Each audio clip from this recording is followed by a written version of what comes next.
아멘. 하나님 말씀 이사야 60장 1절에서 5절 말씀입니다. 이사야 60장 1절에서 5절 말씀입니다. 합독하겠습니다. 일어나라, 빛을 발하라. 이는 내 빛이 이르렀고 여호와의 영광이 내 위에 임하였음이니라. 보라, 어두움이 땅을 덮을 것이며 캄캄함이 만민을 가리려니와 오직 여호와께서 내 위에 임하실 것이며 그의 영광이 내 위에 나타나리니 나라들은 내 빛으로 왕들은 비치는 내 광명으로 나아오리라. 내 눈을 들어 사방을 보라. 무리가 다 모여 내게로 오느니라. 내 아들들은 먼 곳에서 오겠고 내 딸들은 안기어 올 것이라. 그때 네가 보고 기쁜 빛을 내며 내 마음이 놀라고 또 화창하리니 이는 바다의 부가 내게로 돌아오며 이방 나라의 재물이 내게로 옴이라. 아멘. 예. 캠프 생활이라는 말씀으로 우리 함께 은혜를 나누고자 합니다. 하나님께서는요, 2020년 전도자의 삶으로 다 주의 말씀을 듣게 하라고 우리에게 언약을 주셨습니다. 약속을 하셨고요. 그래서 우리가 전도자의 삶을 살 수 있도록 4가지 훈련을 우리가 하고자 합니다. 구원의 길을 그리고 양육, 메시지 훈련을 하고 사모늘에 도전하고 그 다음에 순회 전도에 도전을 하고자 합니다. 그럼 하나님께서는요, 무엇을 약속했죠? 하나님께서는요, 크고 아름다운 성읍을 약속하셨고 아름다운 물건, 또 우리가 파지하는 우물, 샘솟는 경제 축복이겠죠. 그리고 우리가 심지 않은 열매를 준다고 했습니다. 진짜 하나님께서 우리에게 제자를 하나님께서 더해 주실 줄 믿습니다. 우리가 말씀 붙잡고 우리가 살고 있다면 하나님께서 언약적인 축복을 우리에게 더해 주실 줄 믿습니다. 왜죠? 우리가 세계복음화 하라고, 237 복음화 하라고 하나님께서 우리에게 능력의 손으로 함께 하시는 줄 믿습니다. 그래서 모든 현장을 살리는 전도 캠프, 캠프의 생활을 우리가 해야 될 줄 믿습니다. 캠프라는 것은 뭐라고 했냐면 첫 번째, 빛을 비추라는 거라고 하셨습니다. 그래서 빛이 누구냐? 빛이 뭐냐? 빛은 예수 그리스도인 줄 믿습니다. 특별히 보니까 요한복음 1장 9절, 참빛 곧 세상에 와서 각 사람에게 비추는 빛이 있었나니, 예수님이 오실 때 이런 성경 말씀을 주셨죠. 그다음 이사야 9장 2절, 흑암에 행하던 백성은 큰 빛을 보고 사망의 그늘진 땅에 거주하던 자에게 빛이 비치도다 라고 했습니다. 이건 누구를 의미하냐면 구원자, 메시아 그리스도, 예수 그리스도를 의미합니다. 그러면 빛은 예수 그리스도고 우리는 누구죠? 하나님의 자녀입니다. 요한복음 1장 12절, 영접하는 자 곧 그 이름을 믿는 자는 하나님의 자녀가 되는 권세를 주셨다고 했습니다. 그 하나님 자녀가 또 뭐라고 얘기했냐면요, 마태복음 5장 15절에서 16절에 어떤 말이 있냐면 너희는 세상의 빛이라고 말씀을 하고 계십니다. 그래서 우리는 예수 그리스도 이 빛을 전하는 빛의 자녀가 된 줄 믿습니다. 오늘 보니까 어두움이 땅을 덮을 것이며 캄캄함이 만민을 가려온다고 했습니다. 현장에 보면은 영적으로 어둡고 캄캄하다고 했습니다. 왜냐면 영적으로 흑암이 있고 사단, 귀신, 마귀가 역사이기 때문에 그렇습니다. 세상에는요, 문제가 끊이지 않아요. 그렇죠? 전쟁이 끊이지 않고요. 어떻게 해요? 또 전염병이 끊이지 않고 또 지진과 자연재해가 끊이지 않고 지금 이 순간에도 어디선가는요, 굶어 죽고 있어요. 아주 비참하게 살다가 고통받고 있는 사람들이 많단 말이에요. 아니, 사랑의 하나님이 계신다고 하는데 왜 이렇게 안 좋은 일이 계속 터지냐? 하나님 없는 거 아니냐? 아니요. 하나님은 계시는데 우리가 하나님을 떠났기 때문에 이런 문제가 왔습니다. 하나님을 떠났기 때문에 어떻게 해요? 죄로 인해서 저주와 재앙이 왔고 불행을 갖다 주는 사단의 권세를 막지를 못하고 있는 거예요. 그 어두운 가운데 우리는 빛을 발하는 빛의 사자가 된 줄 믿습니다. 아멘. 두 번째, 그래서 우리에게 뭐를 또 명령하셨냐면 빛을 발하는 캠프 생활을 하라고 이렇게 말씀을 하셨습니다. 우리의 삶이 다 캠프로 연결되어지는 축복을 누려야 될 줄 믿습니다. 장례식이 있으면 장례 캠프를 하면 되고요. 결혼식이 있으면 결혼 캠프를 하면 되고, 이사를 가면 이사 캠프를 하고, 모든 어떻게 해요? 행사가 복음을 전하는 캠프가 되면은요, 어떻게 해요? 그로 인해서 많은 영혼들이 구원을 얻는 역사를 하나님께서 우리에게 더하실 줄 믿습니다. 예. 그래서 우리가 현장 가면요, 네 종류의 사람을 만날 수가 있다고 합니다. 불신자를 만날 수 있고, 종교인을 만날 수 있고, 기존 신자를 만날 수 있고, 그리고 제자를 만날 수가 있습니다. 그래서 우리가 그들에게 진짜 이 빛을 발해서 다 살려내는 역사를 체험해야 될 줄 믿습니다. 사도행전 16장 16절에서 18절, 여긴 누가 나오죠? 예. 바울이 이게 복음 전하는데 귀신 들린 여종이 와가지고, 이 사람들은 지극히 높으신 하나님의 종으로서 너에게 구원의 길을 전하는 자다 하면서 귀신 들린 여종이 막 이렇게 소문을 내고 다녀요. 바울이 너무 이렇게 그 얘기를 듣고 그 사람이 그렇게 하는 모습을 보고 괴로워서 얘기를 했죠. 나사렛 예수 그리스도 이름으로 명하노니 그에게서 나오라 했더니 귀신이 나왔잖아요. 진짜 그 귀신 들려서 점치는 여종이 예수 그리스도 이름으로 해방을 받았습니다. 그러니까 불신자가 어떻게 구원을 얻었냐? 예수 그리스도 이름으로 구원을 얻게 된 줄 믿습니다. 그래서 현장 가면요, 그 죄로 인해서 고통받고 있는 영혼들, 사단의 권세에 잡혀서 고통받고 있는 영혼들, 하나님 떠나서 고통받고 있는 영혼들, 그래서 죄 문제, 사단 문제, 하나님 떠난 문제를 해결하신 예수 그리스도를 우리는 전해야 될 줄 믿습니다. 그거를 모르는 불신자들을 다 살려내야 될 줄 믿습니다. 또 현장 가면요, 누가 있냐면요, 사도행전 3장 6절, 날 때부터 안진병이었던 사람이 있어요. 성전 미문에서 구걸했던 사람이 있어요. 그 사람을 베드로가 어떻게 해요? 복음을 전해서 살려냅니다. 뭐라고 하냐면, 베드로가 이르되 은과 금은 내게 없거니와 내게 있는 이것을 내게 주노니 나사렛 예수 그리스도의 이름으로 일어나 걸으라 라고 얘기를 합니다. 현장 가면요, 종교인들이 많아요. 타 종교인도 있고요, 하나님을 믿는다고 하면서 예수를 모르는 종교인들이 있단 말이에요. 그래서 그 예수 이름으로 불신자 상태를 우리가 다 치유해야 될 줄 믿습니다. 그러니까 종교인들은 마귀 자녀가 되어 있고요, 종교인들은 우상을 숭배하고 있고요, 복음 모르면은 기독교도 우상이에요. 열심히 뭔가가 해가지고 천국에 간다고 생각을 하고 있거든요. 그 자체가 우상입니다. 오직 예수 그리스도만이 우리에게 구원을 주는데, 또 복음 모르면요, 정신적인 고통이 와요. 근심과 걱정이 끊이지 않아요. 그래서 막 권사님이 막 걱정하고 있는데 남편이 그 모습을 보고, 교회 안 다니는 남편이 그 모습을 보고, 권사님 그만 염려하고 하나님 믿으세요 하면서 권면을 해줬다잖아요. 아이고, 그러니까 복음 모르면 어떻게 해요? 정신병 옵니다. 복음 모르면 그로 인해서 육신적인 사고와 질병이 오겁니다.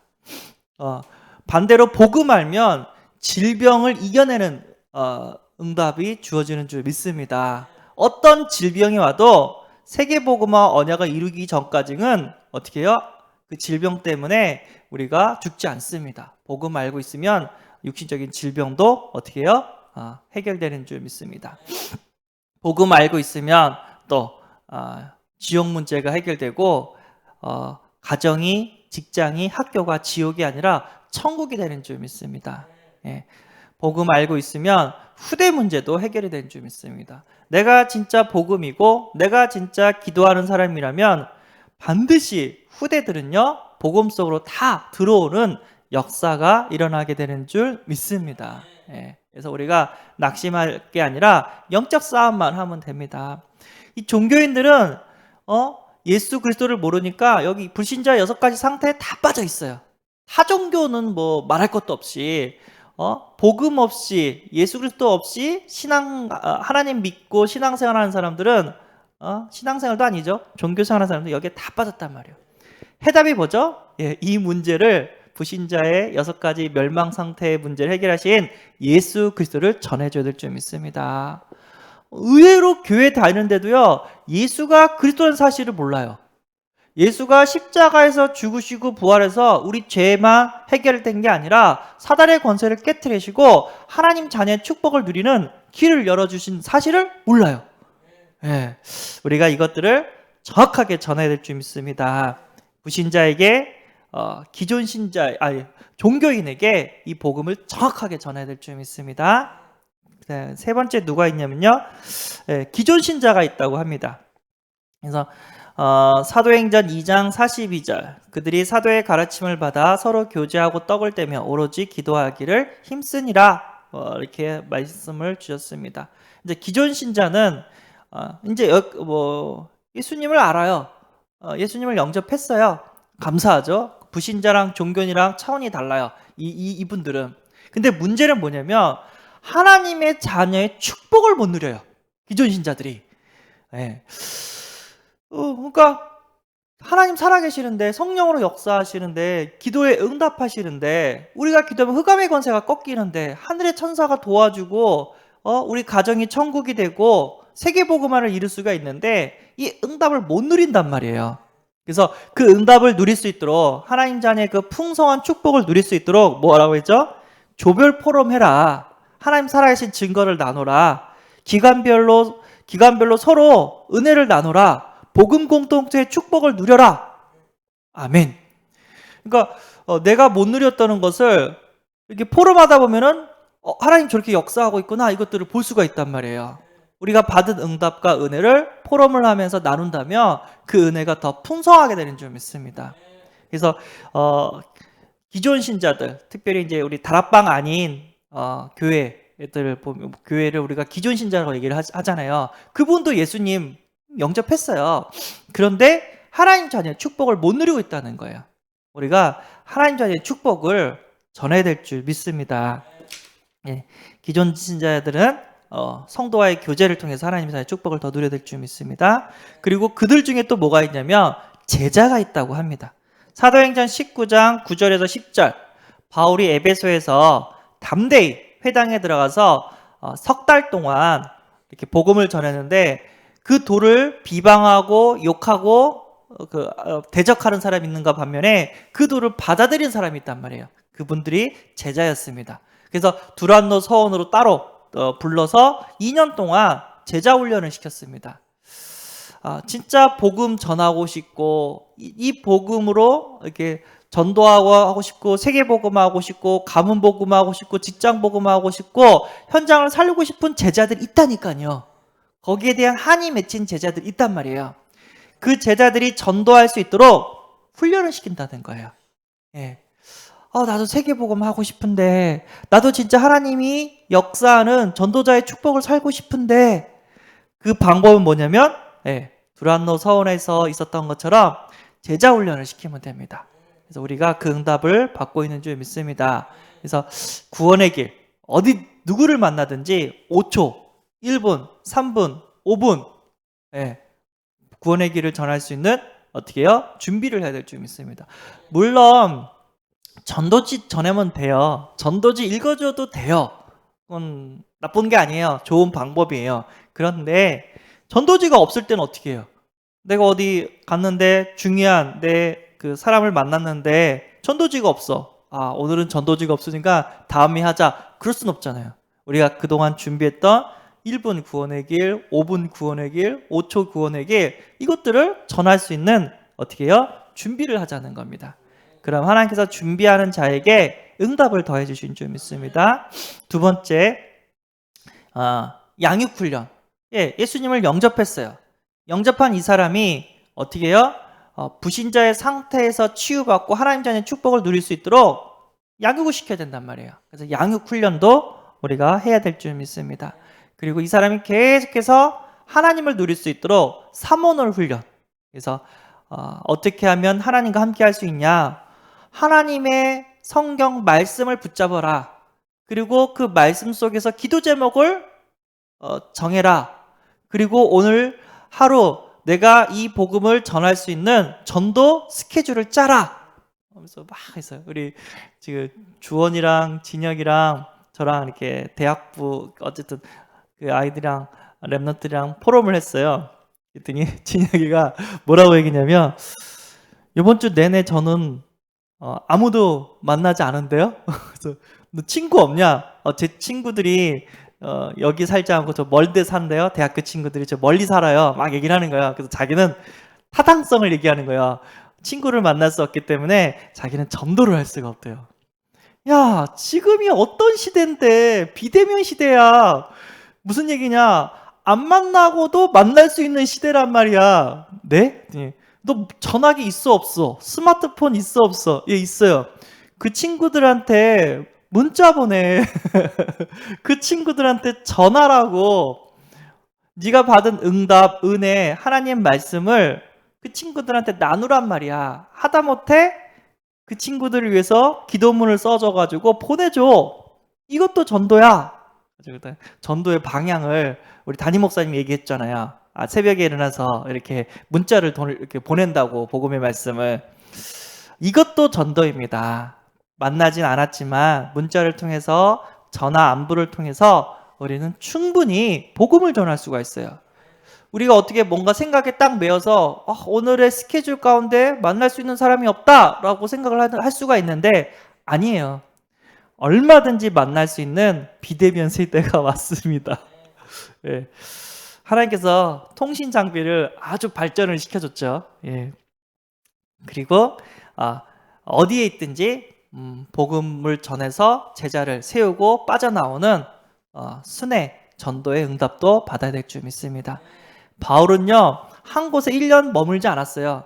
복음 석 달 동안 계속해서 아니면 이렇게 한 달 동안 계속해서 해가지고 제자가 딱 세워지면 바로 빠져나갔어요. 왜죠? 또 다른 곳에 또 제자를 찾아가야 되기 때문에 우리가 그 응답을 해서 70군데 현장을 다 세워야 될 줄 믿습니다. 자, 그래서 세 가지 캠프를 나왔습니다. 생각 캠프, 고백 캠프, 전도 캠프를 하라고 했습니다. 생각 캠프는요, 에베소서 3장 20절. 우리 가운데서 역사하시는 능력대로 우리가 구하거나 생각하는 모든 것이 더 넘치도록 능히 하실 이에게 라고 얘기를 합니다. 우리가 생각하는 것을 뭐라 그러죠? 우리가 구하거나 생각하는 모든 것이 더 넘치도록 능히 주신다고 하셨습니다. 그러니까 하나님께서는요, 우리가 생각하는 것도 어떻게 해요? 전부 기도로 이렇게 응답하신 줄 믿습니다. 그러니까 생각하는 것도 기도라는 거예요. 그래서 생각 현장, 내 생각과 마음 속에 사단이 들어오지 않도록 우리는 지켜야 됩니다. 그래서 복음으로 충만하고 어떻게 해요? 하나님이 기뻐하시는 생각으로 충만해야 될 줄 믿습니다. 예.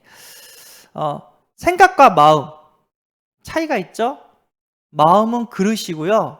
생각은 물건이에요. 내 마음 속에 어떤 생각을 넣냐에 따라서 내 마음이 병들 수가 있고 내 마음이 행복할 수가 있어요. 과거에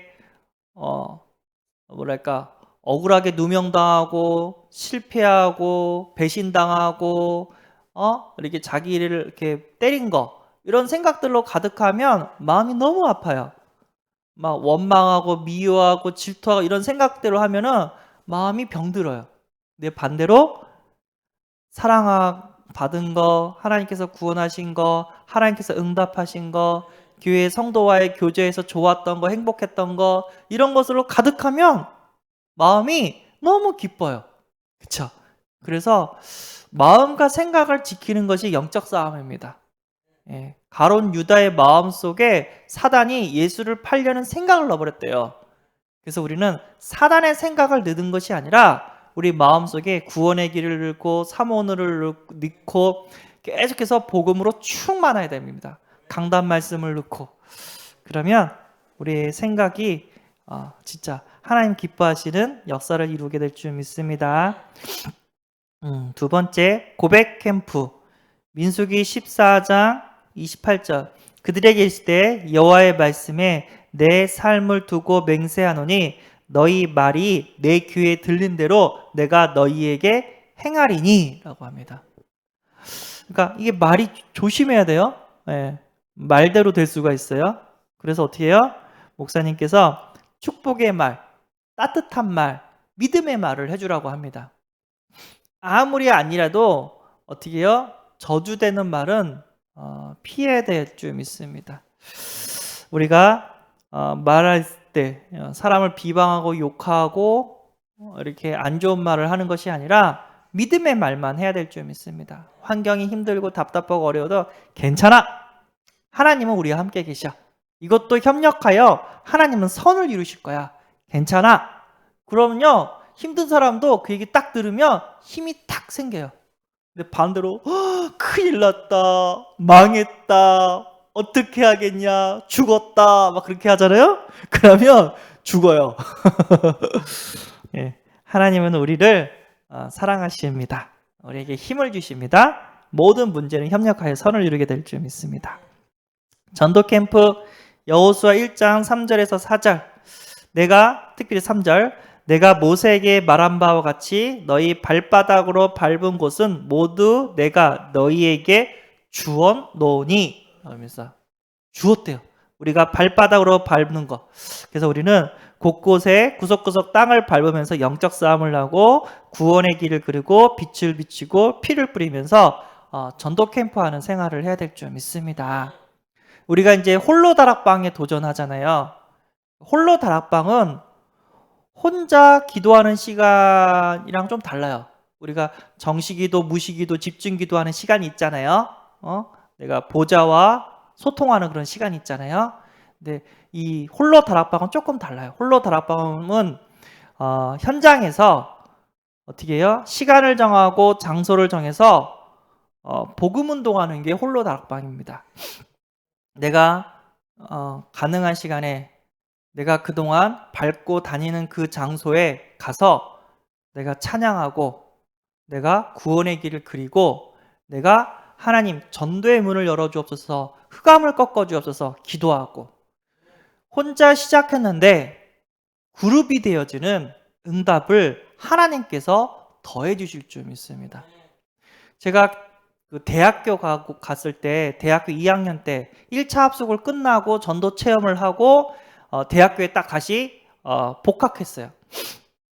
그래서 혼자 빈 공강실에 들어가서 혼자 기도했어요. 하나님, 이 학교 이 현장에 정확한 예수 그리스도 복음이 선포되기를 원합니다.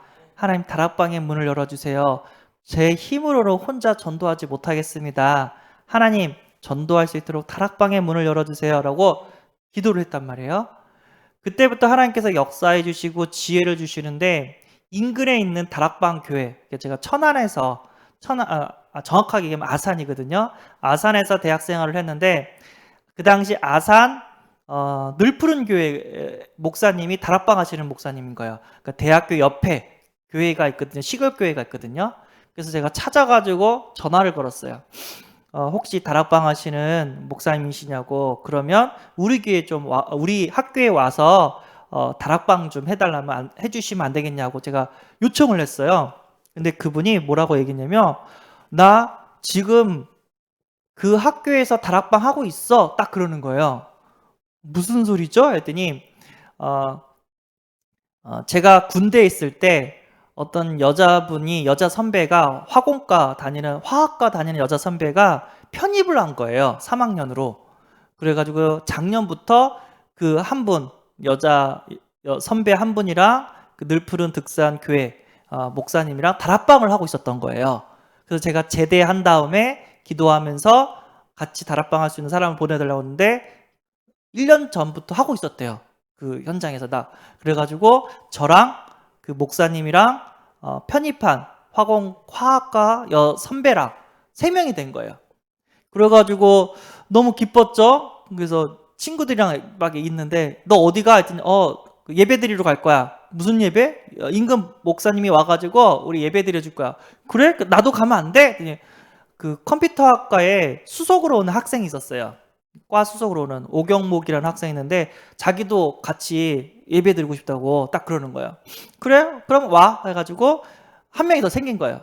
근데 오경목이라는 친구가 너 어디가? 그런데 우리 예배 드리러 가. 나도 가자. 그래서 넌 뭔데? 했더니 자기는 군대 있을 때 군병이었대요. 뭐죠? 그 군종이었대요.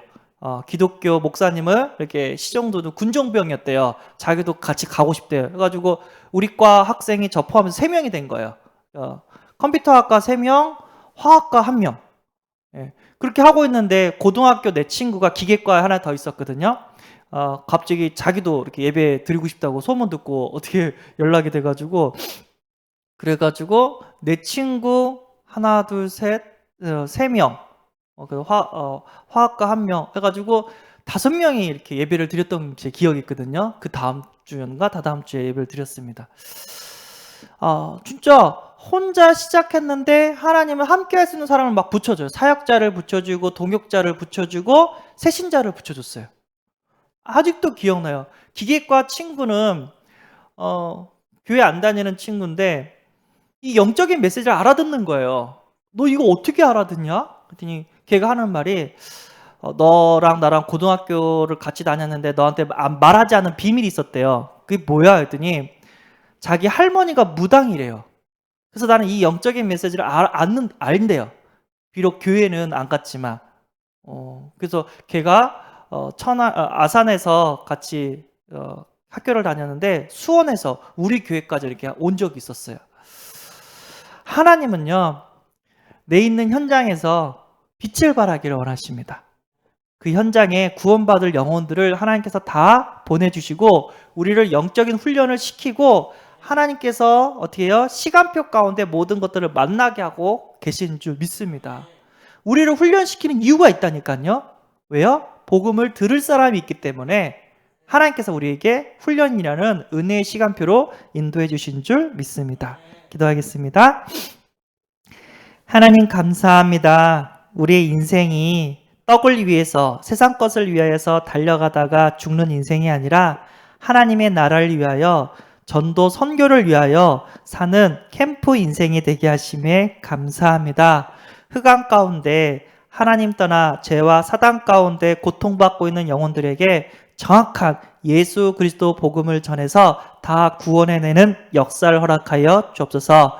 불신자와 종교인에게 정확한 예수 그리스도의 복음을 전해서 그들의 문제를 해결하게 하시고 기존 신자와 제자들에게 세계복음을 할 수 있는 공동체와 전도훈련 속으로 안내하게 하여 주옵소서. 하나님의 은혜로 날마다 승리하기를 소원합니다. 특별히 우리의 생각과 우리의 말과 우리의 걸음을 축복하사 생각 캠프, 고백 캠프, 전도 캠프의 인생을 살게 하여 주옵소서. 우리 주 예수 그리스도의 이름으로 기도합나이다. 아멘. 하늘에 계신 우리 아버지여, 이름이 거룩히 여김을 받으시오며 나라의 임하옵시며 뜻이 하늘에서 이룬 것 같이 땅에서도 이루어지이다. 오늘날 우리에게 일용할 양식을 주옵시고 우리가 우리에게 죄 지은 자를 사하여 준 것 같이 우리 죄를 사하여 주옵시고 우리를 시험에 들게 하지 마옵시고 다만 악에서 구하옵소서. 대개 나라와 권세와 영광이 아버지께 영원히 있사옵나이다. 아멘.